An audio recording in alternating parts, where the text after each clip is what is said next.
Okay, it looks like we have a quorum, if I'm not mistaken. Good afternoon, everyone. I'd like to welcome you to the City Plan Commission meeting for today. Today's May 20th, 2021. My name is Kevin Smith with Planning Inspections. For those of you who are joining us on the phone, when the appropriate time it comes, you'll be pressing *6 to mute your phone. Again, it'll be *6, and we will probably remind you numerous times during the meeting, *6. But again, kindly ask for everyone that is here with the meeting with us, please keep yourself muted when you're not speaking, just so that we can avoid any background noise interference. And your assistance is appreciated with that. With that, I'd like to turn over to Elsa Ramirez with Planning Inspections to do a roll call to ensure we have a quorum. Elsa, please. Good afternoon, City Plan Commission. This is Elsa Ramirez, Planning and Inspections, and I will be calling roll of the commissioners in order to ensure that we have quorum for this meeting. Commissioner Almanzan. Here. Commissioner Cummings. Here. Commissioner Lorey. Commissioner Gainar.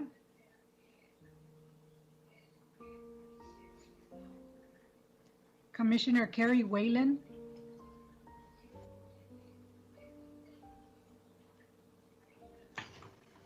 Here. Commissioner Uribe. Commissioner Guzman. Here. Commissioner Quinn. Here. And we have quorum. Commissioner Reyes did let me know that he was not going to attend. So we can go ahead with the meeting. Okay, thank you, Elsa. I'll call the meeting to order. Good afternoon and welcome to the May 20th, 2021 meeting of the City Plan Commission. My name is Chris Cummings, Chair of the Commission, and I call this meeting to order at 1:33 p.m. Ms. Lorey is not here, is that what I understand, Elsa? Yeah, she did not answer roll call, though she did say she was going to attend, so she may be a little bit late. Okay, do I have a backup to read the statement to the public? Have I given that duty to anyone else? This is where somebody volunteers. Well, if not, after the meeting, if someone would volunteer to be a second person to read the statement when Ms. Lorey is not here, I'll read it today. So here's the statement to the public. The City Plan Commission has sole and final approval authority over subdivision maps. Although the Commission is sole and final authority with respect to subdivision approval, this authority is statutorily limited to a ministerial examination of the application's conformance to all applicable code provisions. The staff report for an agenda item may include conditions, exceptions, or modifications. If the Commission does not wish to approve an exception or modification or require a condition, then the Commission's motion will state which have not been approved. Otherwise, the staff report with all modifications, exceptions, and conditions is approved, and the applicant shall comply with all provisions of the staff report. All agenda items other than subdivision items will be conducted in the form of a public hearing. The chairperson of the commission, me, may allocate and limit the time of persons speaking before the commission. The normal process is as follows. First, the commission will hear a staff report, followed by a statement from the applicant. Then members of the public may speak, followed by any final statement from the applicant. Finally, the matter will be closed to the discussion among the commission. The commission shall then make a recommendation that will be forwarded to City Council. With that, are there any changes to the agenda? Thank you, Chair. Raul Garcia here with Planning Inspections. There are no changes to the agenda. Just as a note, there are 2 items on the consent agenda. And other than that, there are several revised staff reports. Thank you. Can I get a motion to approve consent agenda or, let me read the call to the public real quick. Are there any members signed up from the public to speak? Good afternoon, Mr. Chair. Again, Kevin Smith with Plan Inspections. I'm not aware of anyone who has signed up on our call to the public, but there are, I believe, a number of individuals who'd like to speak on agenda items. Okay, thank you. Then let's move to the consent. Unless anyone would like to discuss that agenda, I could get a motion, please, to approve. I approve, Carrie Wayland to approve the consent agenda. Second, Guzman. All those in favor? Aye. Aye. Aye. Okay, motion passes. Thank you. Okay, on to the regular agenda. Item number 3, SUSU 21-43.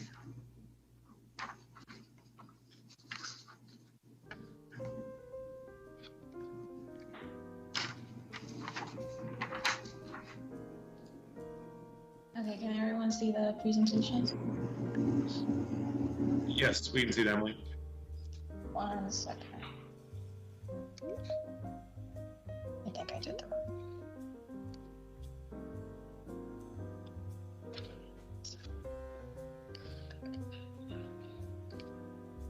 Okay, there we go. Good afternoon, Emily Diaz-Melendez with Planning and Inspections. Item number 3 on the agenda is Emerald Heights Unit 4, a major preliminary application.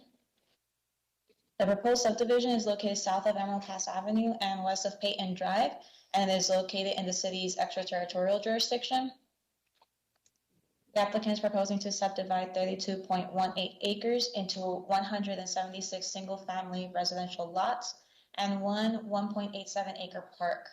Access to the subdivision is proposed from Golden Rise Street, Emerald Pass Avenue, Peyton Drive, Broad Vista Drive, and Quiet Prairie Drive. This is the preliminary plat. The proposed development falls within the Paseo del Este Municipal Utility District and was reviewed under the subdivision code in effect in 2002 when the MUDs were created. The applicant has made one modification request to allow for a 54-foot residential subcollector. The required cross-section is a 52-foot right-of-way with 36 feet of roadway and 2 8-foot parkways. The proposed cross-section is a 54-foot right-of-way with 34 feet of roadway and 2 10-foot parkways consisting of a 5-foot landscape parkway and 5-foot sidewalks. Per section 19.04.170A3, the CPC may approve a modification if the subdivider has demonstrated an alternative method of development. The proposed cross-section does meet the county's right-of-way requirements for residential streets and meets our current DSC standards. And with that, staff does recommend approval of Emerald Heights with conditions of Emerald Heights Unit 4 on a major preliminary basis and approval of the modification request as they meet the requirements as set out in the applicable code. The conditions are as follows. The roadway improvements for Golden Rise Street within Emerald Heights Unit 5 shall be constructed and accepted prior to the recording of the final plat of Emerald Heights Unit 4 to provide adequate access to all lots. That all downstream stormwater management facilities within Emerald Heights Unit 5 shall be constructed and accepted prior to recording of the final plat of Emerald Heights Unit 4. And that the City Plan Commission require the applicant to landscape the rear of all double frontage lots along the proposed arterials pursuant to section 19.16.080D of the applicable subdivision code. And that concludes my presentation. Thank you. Any questions for staff?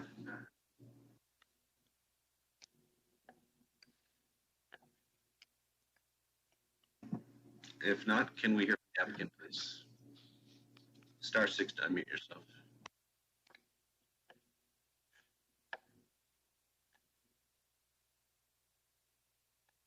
Good afternoon.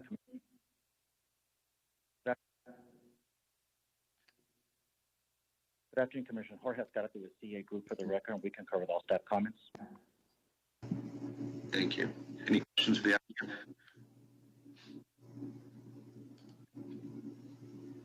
Well, it's a nice park out there, the ETJ, I would say. So good job on that. Thank you. You're welcome. Any other comments or questions? Then can I get a motion, please? Move to approve Carlos Gallinar. Second, Guzman.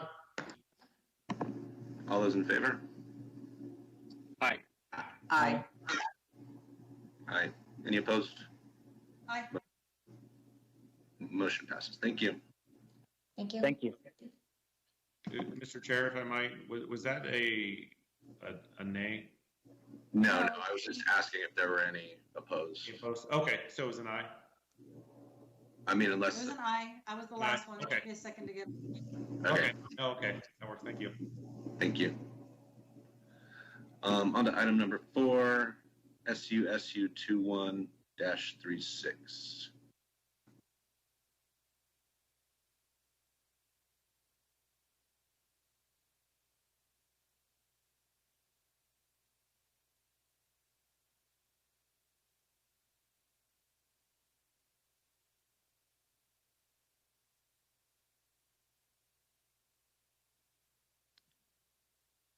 Army, you're muted.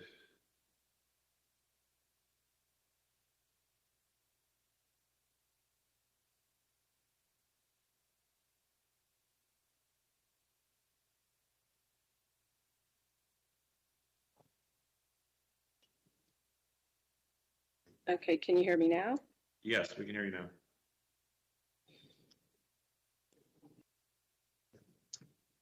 Okay, good afternoon, Chair and members of the Commission. Armida Martinez with Planning and Inspections, presenting for Luis Zamora. Item 4 on the agenda is Hillside Park at Mission Ridge, Unit 6. A major combination application. Proposed subdivision is located south of Pelicano Drive and east of Mission Ridge within the City of El Paso's extraterritorial jurisdiction. The applicant proposes to subdivide 766 acres of vacant land into 114 single-family homes with lot sizes ranging from 5,000 to just over 11,000 square feet. The 3 parks on 1.99 acres, 1 stormwater pond on 1.65 acres, and a .12 open space area. Access is proposed from Bob Hope and Peyton Drive. This application is vested under the Paseo del Este Municipality Utility District and is being reviewed under the subdivision code in effect in 2002. This is the preliminary plat showing the layout of the lots within the proposed subdivision. The parks and pond are to be dedicated to the Paseo del Este Mud. Hello? This is the final plat. The applicant is requesting 2 modifications pursuant to El Paso City Code, Section 19.04.170, modifications of conditions of the applicable code. The modifications are as follows: to allow for a 94-foot right-of-way for Bob Hope Drive and to allow for a 50-foot right-of-way for all the residential sub-collector streets proposed within the subdivision. As per the design standards for construction, Bob Hope is designated as a major arterial, which requires 110 feet of right-of-way, with improvements consisting of 90 feet of roadway, 2 5-foot landscape parkways, and 2 5-foot sidewalks on each end. The proposed cross-section is providing a 94-foot right-of-way with 74 feet of roadway and 2 5-foot landscape parkways and 2 5-foot sidewalks on each end.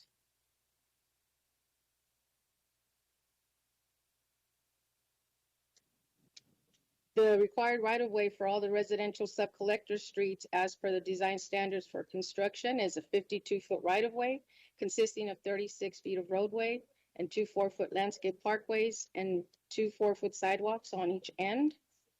The proposed cross-section is providing a 54-foot right-of-way with 34 feet of roadway and 2 5-foot landscape parkways and 2 5-foot sidewalks on each end.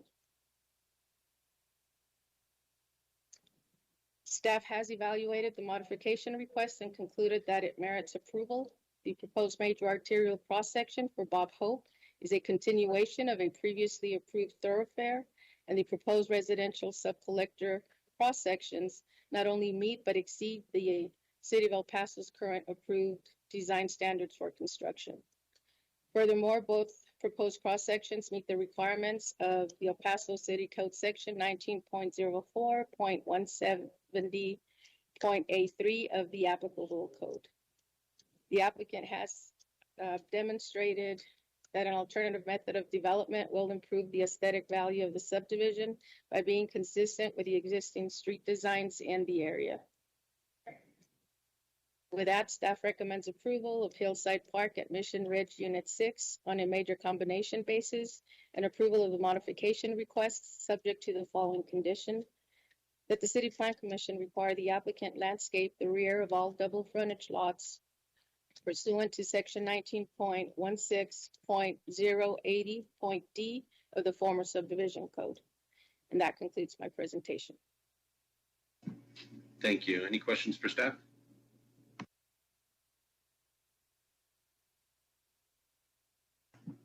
If not, can we hear from the applicant, please?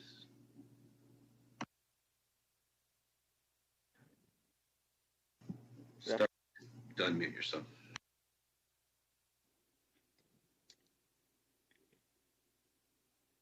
Hello? Yes, we can hear you. Okay, got it. All right. This is Adrian Briones with Trade Associates. I concur with all staff comments. Thank you. Any questions for the applicant? Thank you.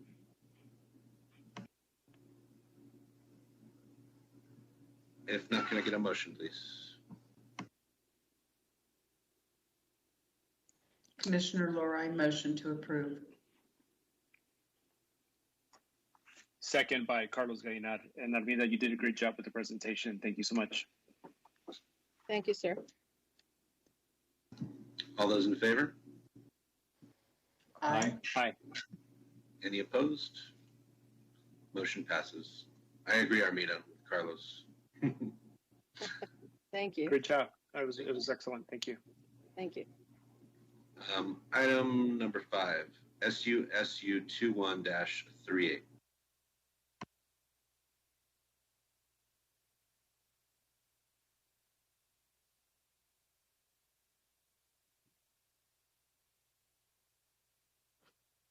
Good afternoon, Chair, members of the Commission.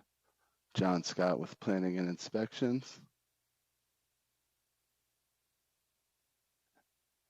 Item 5 on the agenda today is Shadow Mountain Unit 2, a major combination. The property is located north of Mesa Street and west of Shadow Mountain Drive on El Paso's west side. The applicant proposes to subdivide 0.4223 acres of land into one commercial lot. Access to the proposed subdivision is planned from a proposed access easement connecting to Shadow Mountain Drive. The proposed access easement is going to be enacted by a separate instrument prior to the filing of the plat. Here we see the preliminary plat showing the layout of the lot within the subdivision. And here we see the final plat showing the layout of the lot within the subdivision. And to conclude, planning recommends approval of Shadow Mountain Unit 2 on a major combination basis with subject to the following conditions: that the City Plan Commission require the proposed 25-foot access easement to be recorded prior to the filing of the plat. And that concludes my presentation. Thank you, Mr. Scott. Any questions for staff?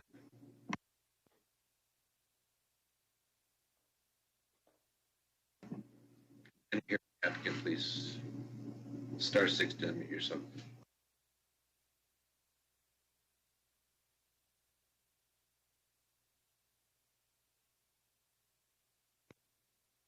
If the applicant is here for item number 5, Star 6, please.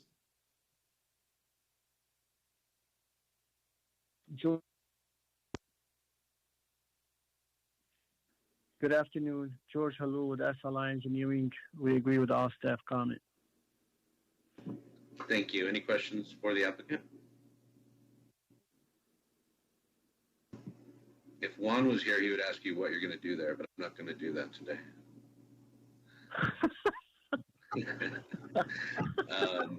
Can I get a motion? Can I get a motion to approve, please? Motion to approve, Guzman. Second, Lori.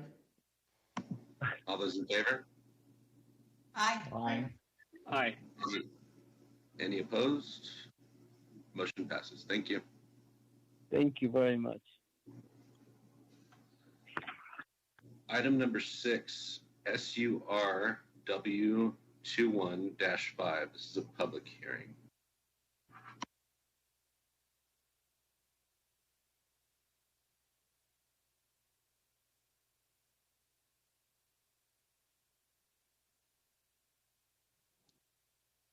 Can you hear me?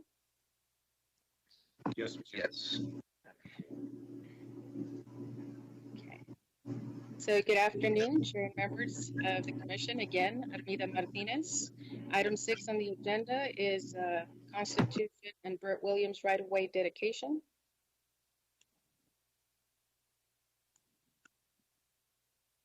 These streets are located south of the Liberty Expressway, also known as Spur 601, and west of Purple Heart Highway. The applicant is requesting to dedicate 10.19 acres of land as public right-of-way. Currently, the area is improved and functions as public right-of-way. However, it has not been formally dedicated as public right-of-way. This request will formalize the dedication. This is a survey showing the section of Constitution being dedicated and of Burt Williams. And this is the continuation of Burt Williams. And these are 2 photographs of the northern and southern view of Constitution. And these are photographs of Burt Williams, both looking in an easterly direction. With that, staff recommends approval of Constitution and Burt Williams right-of-way dedication. And that concludes my presentation. Thank you. Any questions for staff? Can we have the applicant, please?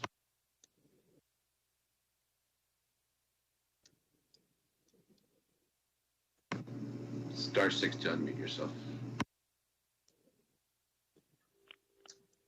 Yeah, hi, this is Aaron Alvarado with Brock and Bustillos, and we concur with all staff recommendations. Thank you. Any questions for the applicant? May I get a motion, please? Quinn, move to approve. And Kerry Whalen, second. All those in favor? Aye. Aye. Aye. Any opposed? Motion passes. Thank you. Thank you. Thank you.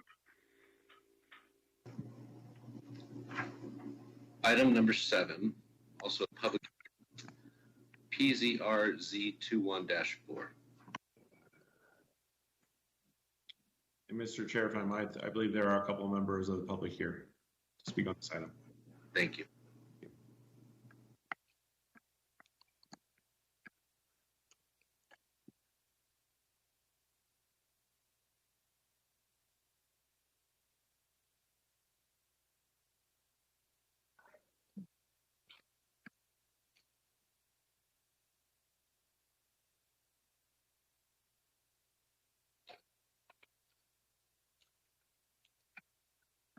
I'm just waiting for the presentation to come up.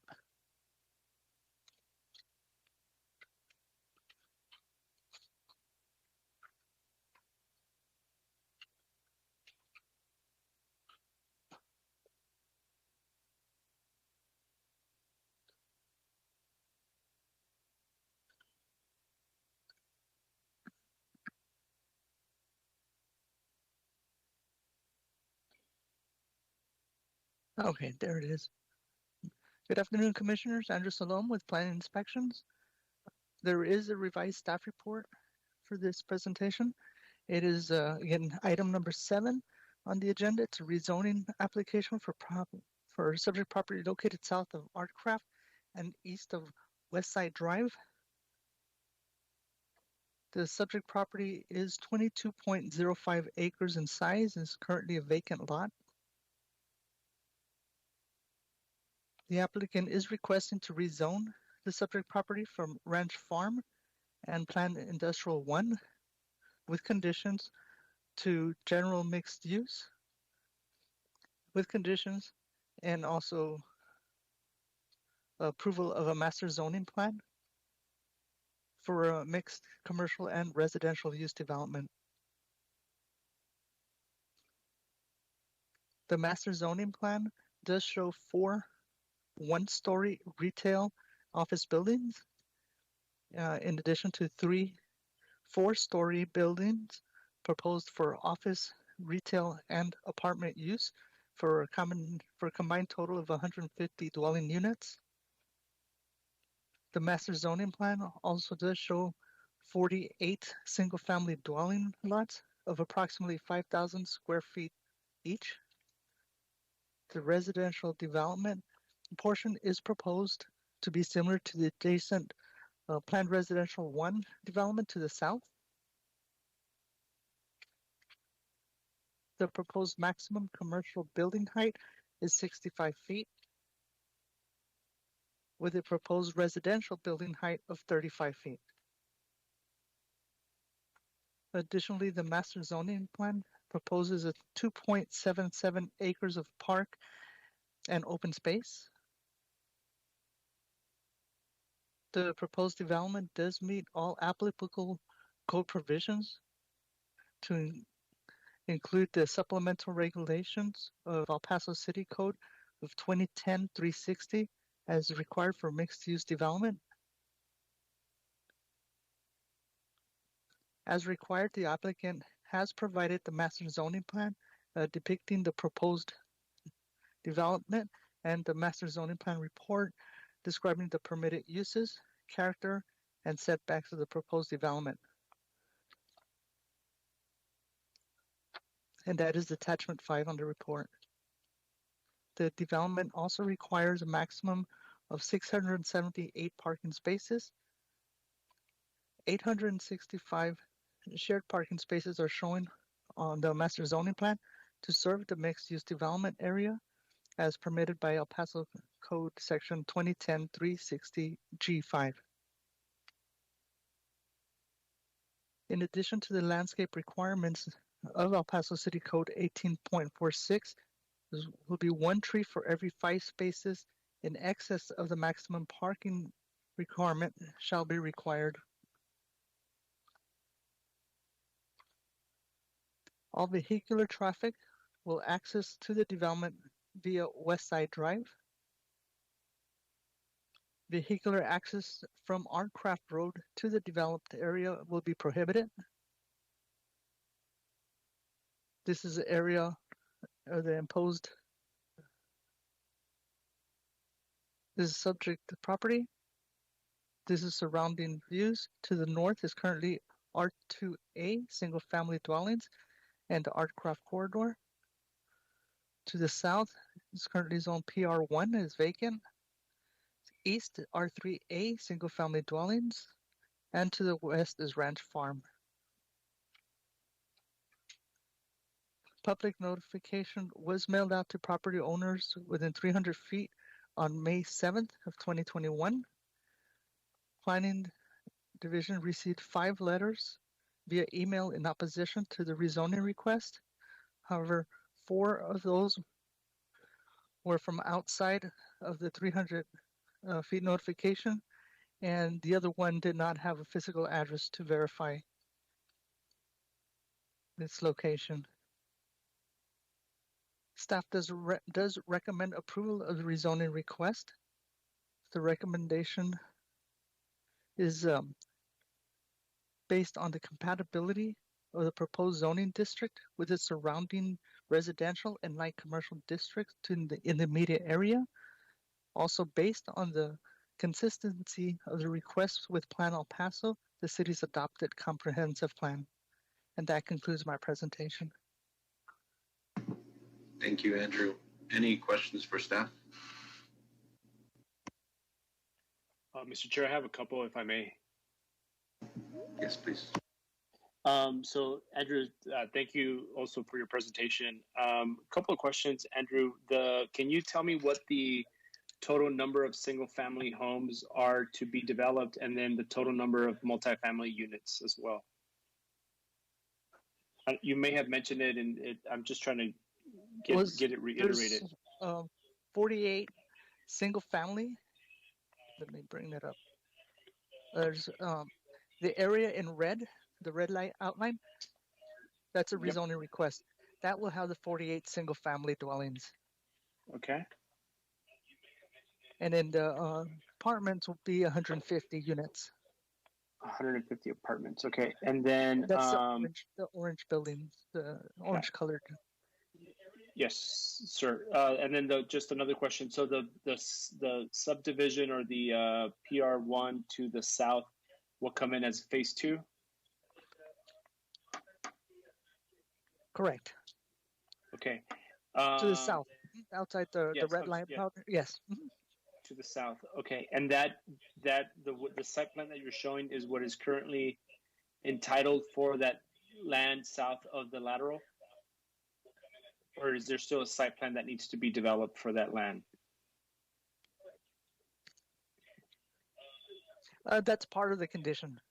It will require a detailed site plan. Understood, but we're saying the question that I'm asking is, we may or may not get the park that is shown on the illustration right now, the large one. That I get it. It's not part of this. It's not part of this rezoning, but you are showing it, and so I'm just trying to figure out whether or not we will see that park. We may not see it.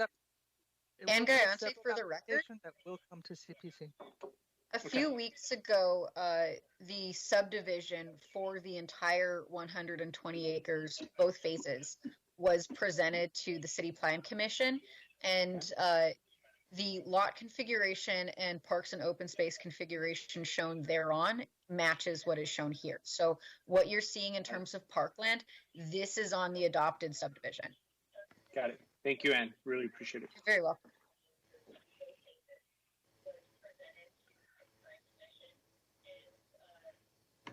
Any other questions? Comment. Go ahead. So are we open? Excuse me, ma'am. I'm sorry. We'll have the public an opportunity to comment here in just a moment. I'm sorry. I could not distinguish if that was a commissioner or a public member. All right. Any other questions for staff from the commissioners? Yes, this is Commissioner Kerry Whalen. I do remember, thank you for mentioning that. I forgot who mentioned that, Anne. Though I don't remember the park there, and I remember we were talking about this road, I guess it's West Village Avenue. Commissioner Whalen, that was the big park is the Park Pond that we did have quite a bit of discussion about, where they were talking about lining it with a path and benches and right. The southern part is not actually part of today's discussion, even though it's presented. So, but didn't we talk about West Village Court? Does that cut? I thought West Village Court cut all the way through from Westside Drive, Westside Road over to Valley de Paz. Good afternoon. And Gayante, again, for the record, there was some discussion about some proposed modifications to West Village Avenue as part of the review of the subdivision. It is my understanding that the final vote on that matter was to approve the subdivision, but to deny that waiver request. And as No. you'll note, there's a little, because what we're really looking at today are whether or not to approve the general mixed-use rezoning request and whether what is proposed in terms of the land uses, the general layout of the site as depicted in this master zoning plan and accompanying master zoning plan report that's in the backup, whether or not this body recommends approval of those items, the rezoning request, this MZP for the outlined red area, and the master zoning plan report if this body recommends that city council approve those items. Thank you. So does anyone have any other questions for staff regarding the rezoning case? Good afternoon. This is Sergio Reyes, Streets and Maintenance Department. I have a comment in regards of the traffic impact analysis submitted by the consultant. I was going through some of the mitigation items, and one of them is the allocation of an extra left turn bay on aircraft going westbound, and it makes sense because now we're going to be an increase of vehicles going through this development, especially during the PM. What I'm unclear about is that how is that going to be constructed? It's the TIA mentions that there's some textile products in the area, so I just wanted to clarification on that. I'm sorry. No, that's great. Thank you.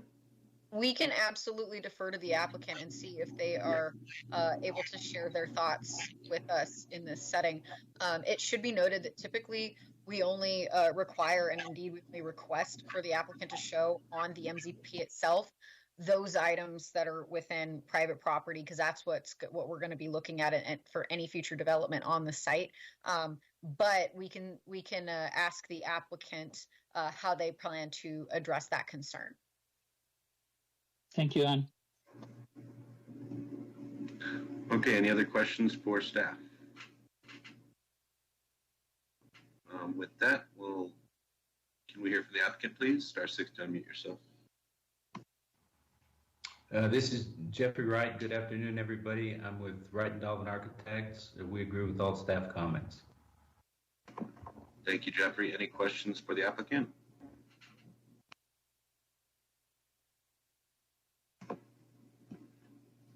I have one.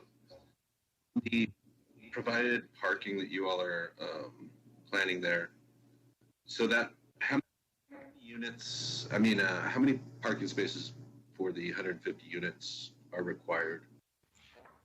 It depends on the number of bedrooms, but it will be approximately, it'll be approximately 2 per unit.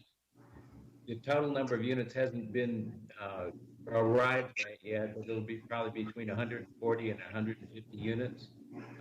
The GMU recommends shared parking along with the study right now, because we're not sure exactly of the number of units or even exactly the square footage of the buildings. We've provided approximately 4 parking spaces per square foot per 1,000 square feet of building. That's more than enough to cover retail and the apartments. If it turns out that we have extra ones, provide the extra trees as mentioned, or we will increase the, do whatever we need to do, increase the landscaping perhaps. Okay, thank you. Any other questions?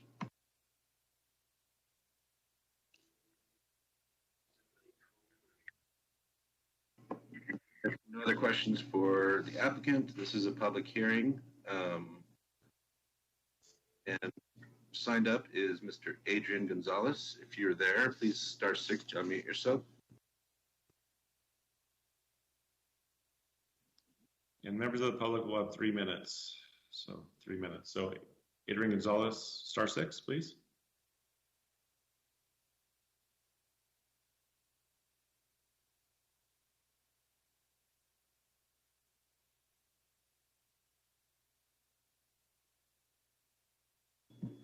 If he's unavailable now, maybe we could put him in after hearing from Sandy Weston. If you're there, star 6 to unmute yourself. You have 3 minutes to speak.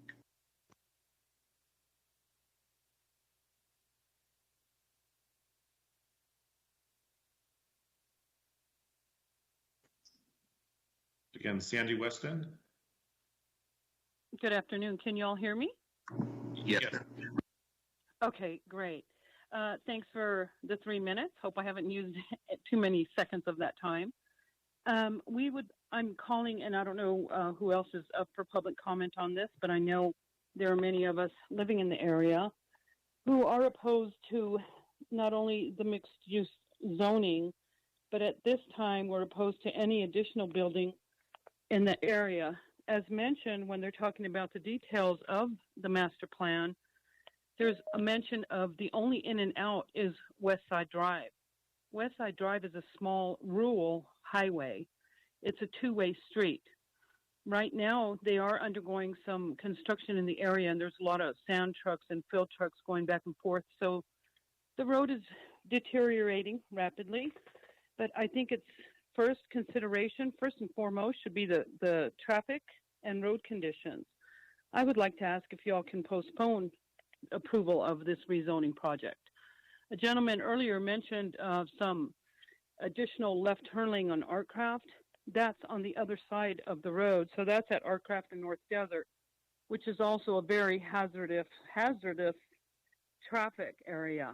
So now we're bringing that down to Westside Drive and Artcraft, which is experiencing the same issues. Also, I have tried several times to contact the project manager and have to no avail. I know that Canyon 2 Independent School District will have some issues with the rezoning as well. So we'd like to ask if you could please consider postponing. Let's look at the traffic and road conditions prior to approving any rezoning for master plans.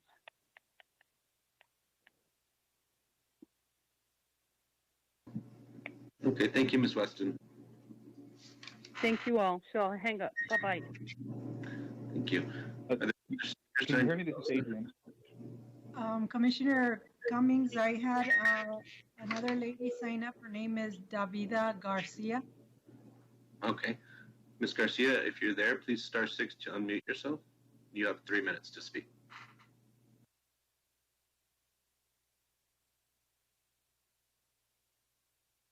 I'm sorry, can everyone hear me? Yes. Thank you. Thank you so much for allowing me to speak today. I really have to echo the woman's concerns who just spoke. The original plan here was 437 residences to be built out in the entire space that we're talking about, not just what we're looking at on the screen here. My concern is it is a two-way street. Westside is a two-way street. This traffic from 437 plus now 198 possibly additional residences are going to have to exit onto Westside Road. Westside Road doesn't even have sidewalks, curbs. Like I said, it's just a two-lane street. And I haven't been able to find any information about what the plans are to expand Westside Drive and to accommodate this increase in traffic. So again, I'd like to kind of echo what Sandy said and postpone the decision on this until we have additional information about how the roadways are going to be enhanced. Okay, thank you. Is Mr. Gonzalez available still, or if so, please star 6. Can you hear me? Can you hear me? Yes. Hello, can you hear me? Yes. Finally. All right. I'll make it quick. I know I've got 3 minutes. So I just have some questions regarding the consequences of allowing a 4-story apartment and commercial space up a west side in Artcraft.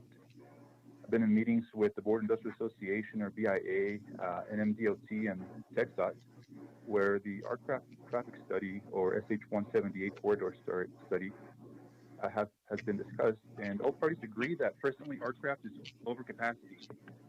I've submitted an open request for the traffic study that was done for this project. That way I can understand how the consequences of adding the volume from these 4-story apartments or commercial spaces will have on Westside and Artcraft. Since I have not received it, my question is, for those of you that have, what does that traffic study show? Okay, are you asking this question of the applicant? Yeah, anyone. I think it's a must, and I'm curious to see how that study contradicts what BIA, NMDOT, and TxDOT have done.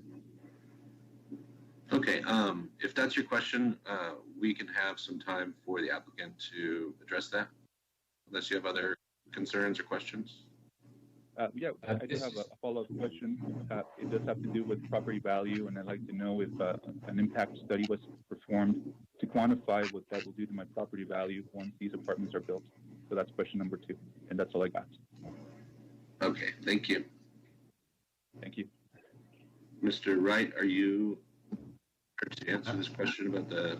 Yes, okay. It's Juan Diaz from Walter P. Moore, who did the traffic study, should be available. Are you there, Juan? Yes, I'm here. Can everyone hear me? Yes. Yes. Okay, perfect.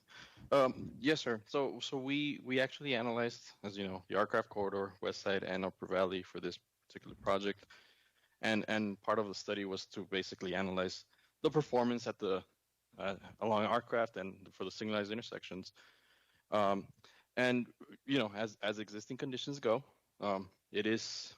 I don't want to get too technical here, but it is basically at a level of service C, which is kind of like average, I guess you can say. It's not ideal, but it is acceptable under most jurisdictions. Any traffic signal inside the city, so it operates at an acceptable level of service.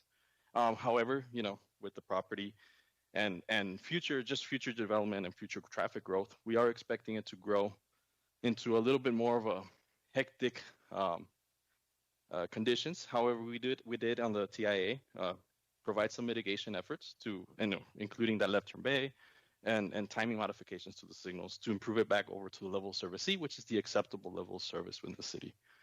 And well, basically, that's the gist of it. The intersections were analyzed, and we are able to provide acceptable levels of service throughout the Aircraft Corridor in the area. I'd like to comment further. There's a study going on right now to improve Artcraft Road to make an overpass at Westside Drive. We've also, which would make that left turn lane not usable once that work is done. It'll probably be a couple years. Westside Drive, sometimes they call it Westside Road, but Westside Drive is going to be expanded to be, as I understand it, 2 lanes each way. It's going to become a minor arterial, I think we would call it. We've given up 30 feet of additional right-of-way for Westside Road for that to be accomplished. There's, I think that we've done everything. This is, by the way, just so you know, the addition of the apartments, which was a request from both the planning department and the city rep for this area. They both thought it would be a good complement and not offer other people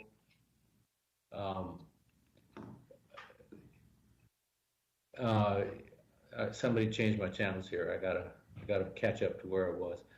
Anyway, it's offers an opportunity for different forms of living rather than only single-family dwellings, which is what's considered best practices these days, is to have a variety of uses. There's only a total of 430. In just a minor correction with these 48 additional lots, the total number of lots is 437. They're not all south of here. Also, just so you know, this is in the Artcraft Corridor, and it's destined for.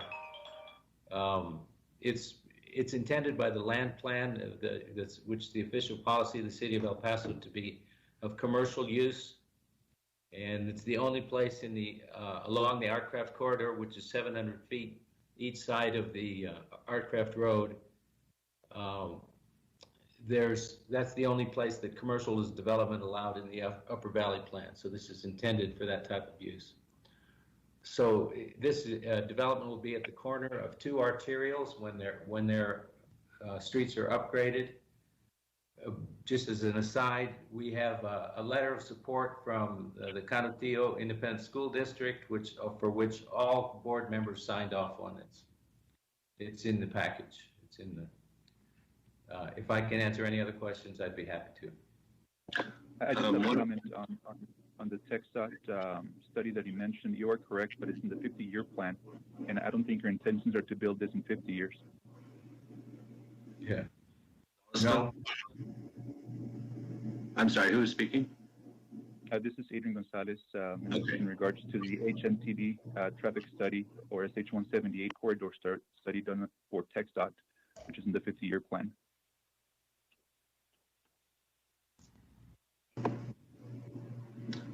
Any comment on that? 2023. The only comment is that we're in compliance with all of the rules, and we provided traffic study which will require mitigation of Artcraft Road, both at Westside Drive and at Upper Valley Road. Okay, and outstanding, Mr. Gonzalez, is the request for property value study. I've never heard of such a thing, but if the applicant has conducted such a study, would you address that? No, we don't usually analyze property outside our control. Jeffrey, are you speaking to the Northwest Upper Valley Plan? I am. Okay, so that is an adopted city document. It's considered supplemental to the city's comprehensive plan. It describes the city's recommendation for how properties ought to be treated within the plan area, which is which covers a large area of the Upper Valley. It describes best manners in which to preserve the established character of the area while allowing it to change and grow with the rest of the city in a manner that accomplishes complete neighborhoods for its residents while being respectful of the established rural character of the corridor and area. Within that Upper Valley plan, there is special treatment for the Artcraft corridor, which is 700 feet on either side of Artcraft, anticipating that it is going to be an area where you would be more likely to want to locate commercial development and things that would serve its surrounding neighborhood. Thank you. And Mr. Chair, if I might, to the economic study, Yes. again, Kevin Smith with Plan Inspections, that is not something we can require of applicants for rezoning matters. Thank you, Kevin. It's not feasible. Thank you. Okay, Mr. Gonzalez, are you still on the line? Yes, thank you. Okay, I hope we've attempted to answer your questions the best we could. You did. I appreciate that. Thank you. You bet. Are there any other members of the public signed up to speak, Elsa? No, I don't have anybody else signed up, but I see there's a lot of numbers on this meeting, so there may be somebody else that might want to speak. Okay, if there's anyone left on the list of public members that would like to speak, star 6 to unmute yourself now, please, and state your name. You have 3 minutes to speak.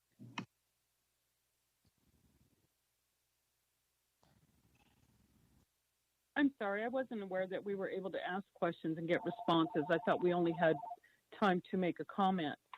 I believe the letter from Canutillo ISD was not visible in our portion of the packet, and I think it was prior to this rezone. It was the initial rezoning of that area, which has already passed, and I don't think it's in regards to this phase of the master plan. So could we get copies of that, please? They should be in the backup that's available online. And just to clarify, that letter was in response to this current rezoning request. Last rezoning of the of any portion or of the adjacent parcel to the south was in the early 2000s. That would not have been the subject of Canutillo ISD's letter. It was to address this current proposal.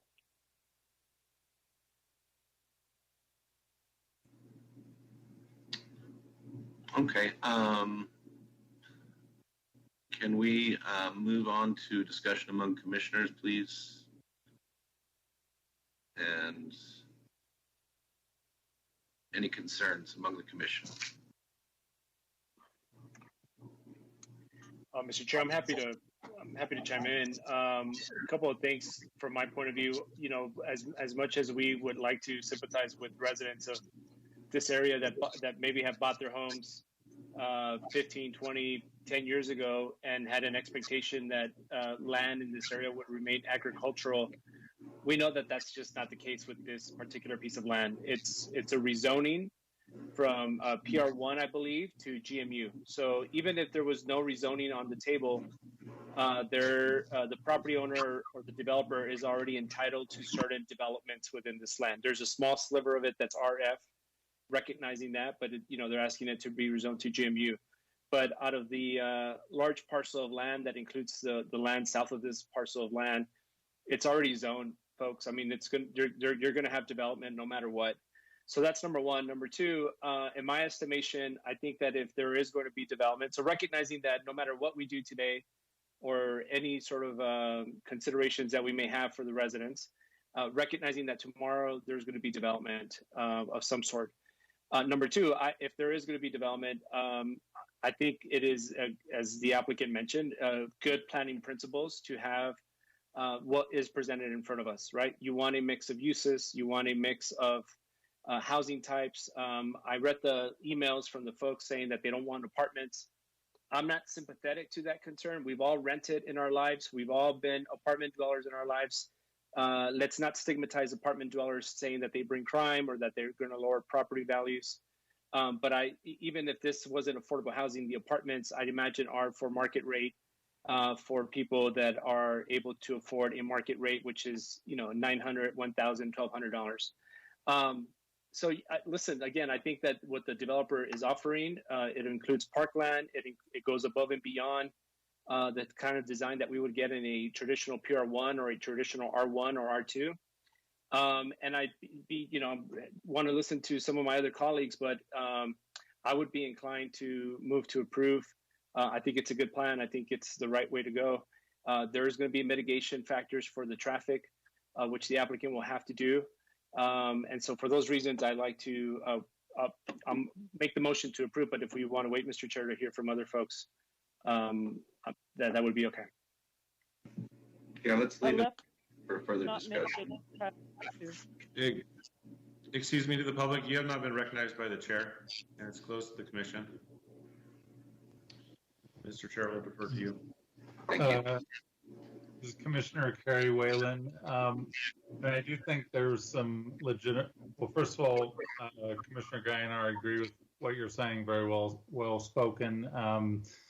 I did think there were concerns raised about traffic issues, and I know Mr. Dalvin addressed some of them. I just want to reconfirm with the city, are there plans to expand Westside Drive, and what are the, just can you reconfirm what Mr. Dalvin was saying or add to it, please? Yeah, if I might, and Nelson, please jump in. But Kevin Smith again for the record. Westside Road is designated on the city's major thoroughfare plan, the master thoroughfare plan, which is a guide which we use for implementing how the future roadway improvements should be planned out as a major arterial for the city. So as part of the subdivision phase, they are proposing on dedicating additional right-of-way for the expansion of Westside Road, which is appropriate for their development. Nelson, am I missing anything? Good afternoon, Nelson Ortiz with Planning and Inspections. Just additionally, the applicant will be doing of course, constructing the required 5-foot sidewalk, as well as a 10-foot hike and bike within their property in the landscape buffered area that you see adjacent to Westside Drive. That green area, the applicant also contemplated the installation of a hike and bike. Is there a timeline on that improvement of the road? Cummings, for the record. Nelson Ortiz. So just to be clear, the dedication of the right-of-way will occur when the final plats get recorded for the plats, right? That's when the right-of-way dedication will occur. One thing to note, when the City Plan Commission was reviewing the plat application, the City Plan Commission did grant the exception to waive the roadway improvements. Okay, so in terms of widening the actual roadway, that's not going to be done by the applicant. The applicant, however, will be dedicating land to widen the right-of-way for a future expansion of the roadway. I'm sorry, Nelson, this is Commissioner Cummings again. My question, I guess, was not clearly asked. Is there a timeline for that improvement for the expansion of Westside Drive by the city or whatever entity is going to be making it from a 2-lane to a 4-lane road? I don't have any information on those specifics. We can get with our capital improvement department to see if they have any expected plans for Westside Drive. Kevin or Ann, if y'all are aware of a project, but I am not. Again, Kevin Smith for the record. So the street improvements, reconstruction is handled by our capital improvement department. Like Nelson, I'm not aware of any, but similar to other roads in El Paso, the dedication occurs. The right-of-way is under the jurisdiction of the city, and when the funds are identified either through the city or through federal funds, then roadways would be improved to their appropriate standards. Thank you. Any other questions or discussion before we move to a vote? Commissioner Lori, I have a question. In my packet, it says public input, none. There's none. And yet Carlos had access to letters opposing this project. How does that not end up in my packet? It's in the backup on your on the links you're sent. So it's in the backup of item 7. It's Commissioner Lori, it's in the latest one that Go ahead. I'm sorry, I was just going to say it was in the latest link that Elsa sent right before the meeting, the one this afternoon. Right. Yes. Thank you. If at the time of posting we have not yet received the opposition, the original link won't have it. As we receive it, we revise the information and we send a new link that contains the revised and updated materials to include any support or opposition that we receive. And Commissioner Lori, this is something that I've been talking with Kevin about. They do their best to get us a complete packet with backup when they can, but inevitably the day of, there's late incoming letters, other information, staff reports that change. So oftentimes we're getting that last update about an hour before the meeting. So sometimes I spend my lunchtime reading the new updates, and you know, if there's a way to address it better, we can work on that. But by the nature of how this all works, we just have to take that last hour before the meeting to make sure that we've got the most up-to-date information. Good to know. Thank you.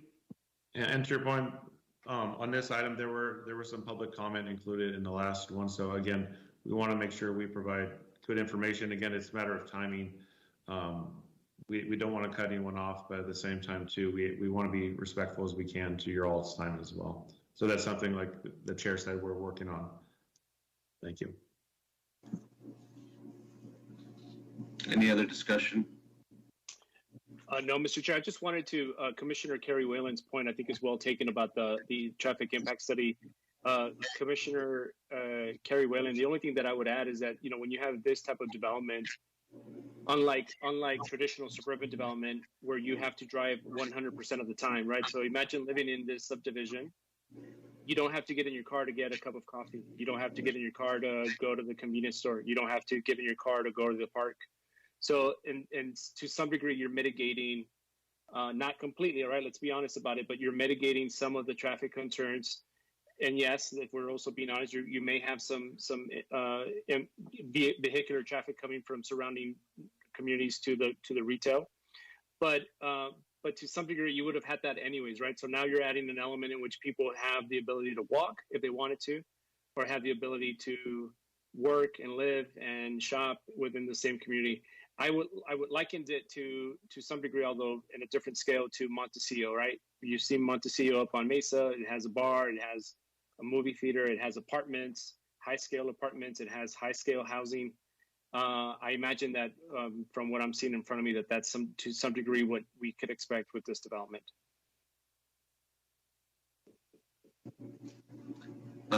You know, if my last comment on this is, if I were a neighbor, I would be concerned about the traffic. And as a commissioner, some of the things that we have to rely on are the staff's expertise, traffic impact analyses that are done, and other things that basically, if they don't pass the smell test, if they don't pass the regulations, if they don't pass sort of what are proven planning standards, then the staff wouldn't approve it. And the traffic impact analysis would not come out to show that this was possible. So on some level, we have to rely on those tools. But again, you know, if I were a neighbor, I'd be concerned about traffic. Everyone's concerned about traffic. Sure. By new development in their area,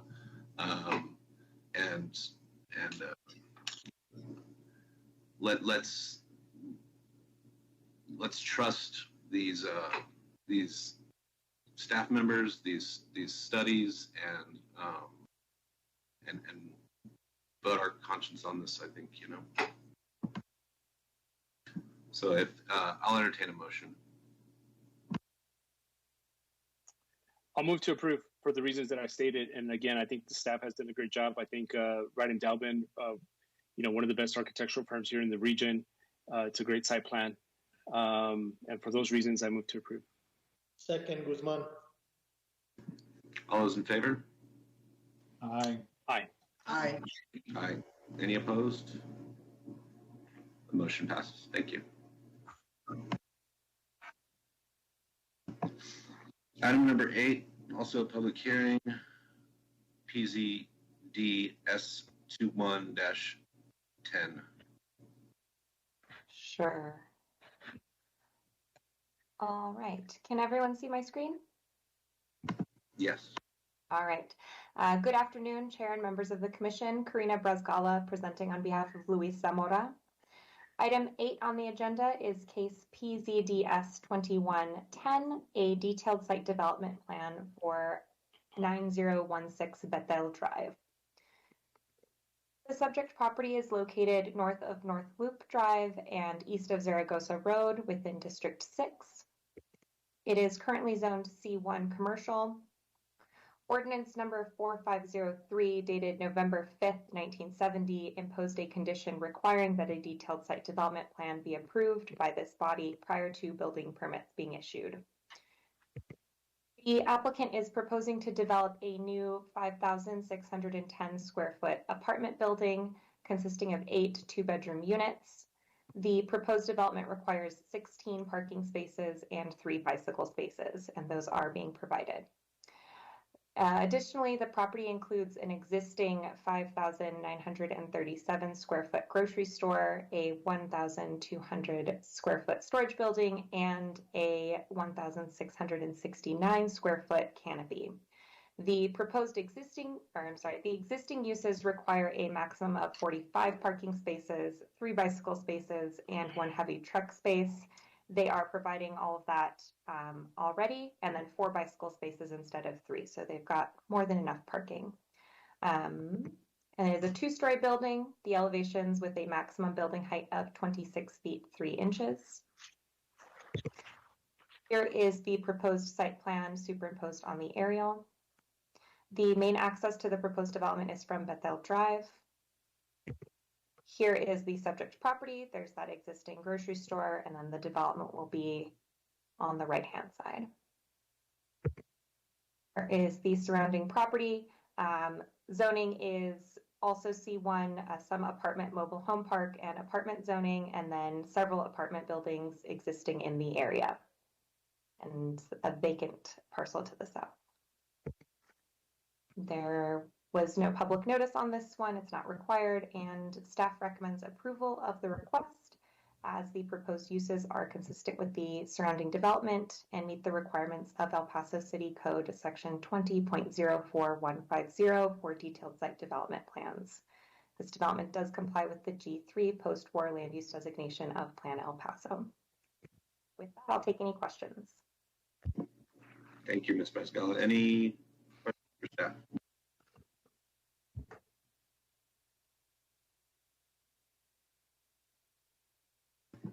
If not, can we hear from the applicant, please? First, unmute yourself.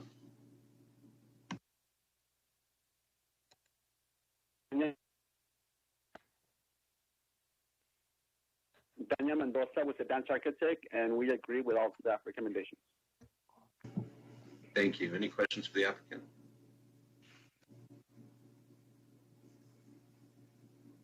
No. This is a public hearing. Are there any members of the public that would like to speak on this item? Star 6 to unmute yourself.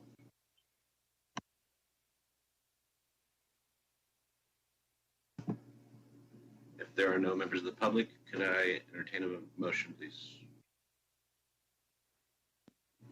So moved. Approved. Guzman. Was there a second? I'm sorry. A second. Is it Lorai? Almanzan. Almanzan, okay. All those in favor? Aye. Aye. Aye. Aye. And motion passes. Thank you. Thank you. Thank you very much. Thank you. On to item number 9.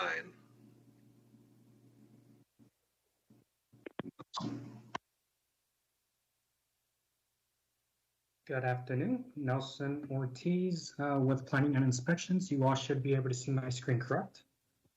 Yes. All right, very good.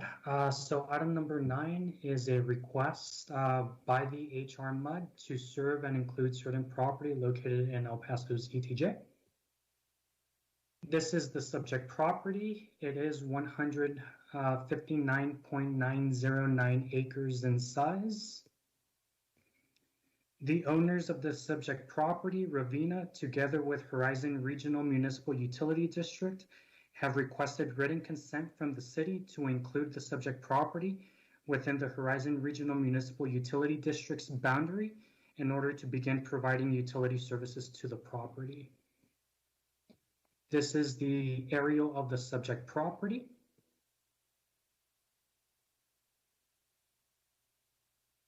Section 54.016 of the Texas Water Code stipulates that no land within the extraterritorial jurisdiction of a city shall be included in a utility district without that city's written consent by either a resolution or ordinance.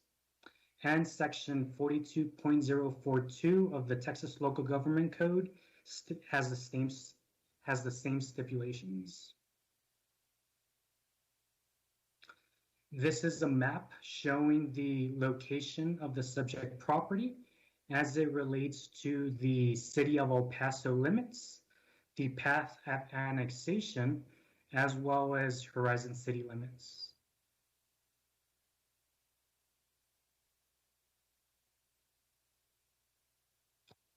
This particular map is the district boundary for Horizon Regional Municipal Utility District.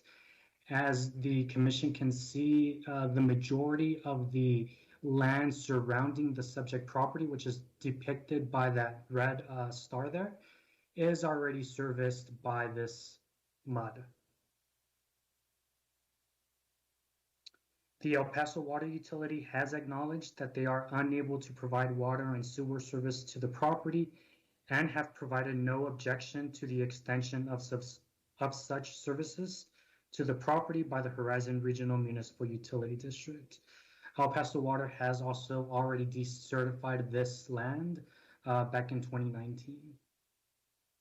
So again, in summary, the property owners and HR MUD request that the city provide written consent to include the subject property within the MUD boundary in order to provide utility service. And staff does recommend approval of the request and of providing the consent. And that'll conclude my presentation. Also on the call is the Horizon Regional District Engineer, and together we can answer any questions you all might have. Thank you, Mr. Ortiz. Any questions? Yes, Commissioner Kerry Whalen, and this is just, I am always having a hard time wrapping my mind around ETJ stuff and annexation, but why, just from looking at that map, thanks for that map, Nelson, that shows the distance. Yes, that one. Why is it us that are doing it and not Horizon City, I guess is my question. Sure. So this property falls within our extraterritorial jurisdiction. The city of El Paso being the larger of the two municipalities, our ETJ is 5 miles outside of our city limits versus Horizons that I don't have it off the top of my head, but it's far less than 5 miles. And this one, again, falls within our extraterritorial jurisdiction. Per the stipulations in the Texas Water Code, it is our responsibility to provide such consent. Thank you. And if I might as well expand, again, Kevin Smith for the record. So for the ETJs, we don't have an overlap of ETJs, so it's either one or another's jurisdiction. So this just happens to be, even though proximity-wise it is close to Horizon City, it falls within our ETJ. So we're the ones that would have to voice no objection to this proposal. Thank you. Any other questions? May I get a motion, please? Commissioner Lori, motion to approve. Second, Guzman. All those in favor? Aye. Aye. Aye. Aye. Any opposed? Thank you.